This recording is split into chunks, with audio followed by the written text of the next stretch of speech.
it's Kim Hesse and welcome to the next episode of Event Ninja News, the place to get hints and tips for your next business event. Now today's episode is all about reducing stress in the lead up to an event so you can arrive on the day with your A game, ready to deal with any situation that's thrown your way. Now I know that in the weeks leading up to the event, there's a lot going on. There's so much work that needs to be done. And you know what? There are many stresses that are placed on us sometimes, last minute requests from guests, from sponsors, from speakers, from exhibitors. And I know you can't control those, but my darling event managers, what you can control is yourself. So let's put some things on your to-do list to help you in the lead up to your event. Now we're only a couple of weeks away from a national roadshow, 7 locations across Australia. So these things are absolutely on my daily to-do list to make sure that I lead up to the event with the least amount of stress possible. So what's on my to-do list in the weeks leading up to make sure that I can manage myself and look after myself as well? Number 1, I prepare what I'm wearing. Now I know for the men maybe this sounds a little bit crazy, but for us women, like this, you know, you've got to think about shoes, stockings, what socks go with what. So thinking about what you're going to wear at the event, maybe you're also going to have to travel. Maybe go and visit your dry cleaner. I love popping a few things into the dry cleaner before an event because it takes away the ironing, it takes away the stress of going, oh, I've got to get that organized. So go drop it off 2-3 weeks beforehand. Leave them a week's time so you can get it done at a cheaper rate if you want to. And then you've got beautifully pressed clothes that you can wear. And that's just one thing that you don't need to worry about when it's the night before the event, you're tired, you've been working till 10 o'clock, and then you've got to think about, well, what you're going to wear the next day. Plan it out and put it on those to-do lists.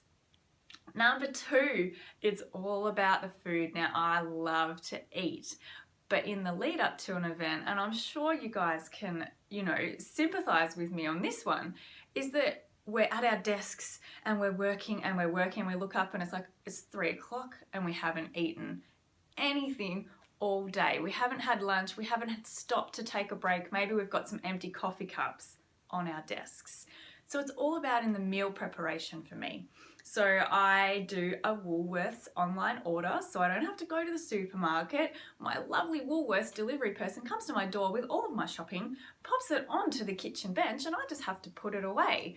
And I order things like healthy snacks, like muesli bars and lots of fruit and nuts and things that'll give me energy throughout the day that I can pop into little Glad bags and take with me and sit on my desk so that I've got things to eat.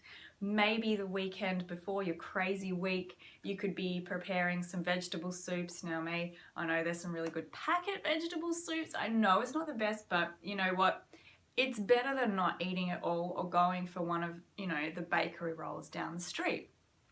So prepare some food and also think about your meals at dinner time. So you could cook up a big casserole, for example, or something with, some good vegetables, some good vitamins in there. Maybe you lay them all out on plates and freeze them so that when you come home, and it's probably easier to opt for the pizza or the takeaway on the way home, you've got a good meal ready for you just to pop into the microwave. Amazing. So this is looking after yourself and making sure you're eating properly. But you know what? It's also taking that stress away of going, what am I going to eat? Oh, I don't have time. You don't even have to think about it because it was on your to-do list a few weeks ago and you've already prepared that. Now the third one is sleep, which I know for us event managers is in short supply sometimes when we're on site at events and also in the lead up when we're doing sometimes crazy hours. But try and get yourself to sleep at a reasonable time each night. Make sure you don't have any distractions, black the room out and get yourself to bed. And number 4, which is my last tip for you, is to say no to social engagements in the week or the weeks leading up to your event, depending on how big they are. Now I know some things we can't help, like weddings and things like that, But by saying no to a couple of things, you're giving yourself that time to prepare your meals, to go to bed early, to duck into the dry cleaner, for example, go for a run or whatever you do. So by telling yourself, you know what, it's okay, I'm going to look after myself, I'm going to be kind to myself, because I know that it's going to be a little bit stressful and a little bit crazy for the next week or so. So that's it. 4 things that have popped on my to-do list in the lead up to an event to help me manage things that I can control. Like I said, you can't control those last minute requests, those last minute changes that happen in our industry, but you can control yourself, and you can control what you're eating when you're going to sleep and the social engagements that you're saying yes or no to. So I hope this has really helped you. Do you have some pre-event rituals that you do that help you decrease stress in the lead up to an event? If you do, I would absolutely love to hear from you. I look forward to seeing you on the next episode of Event Ninja News.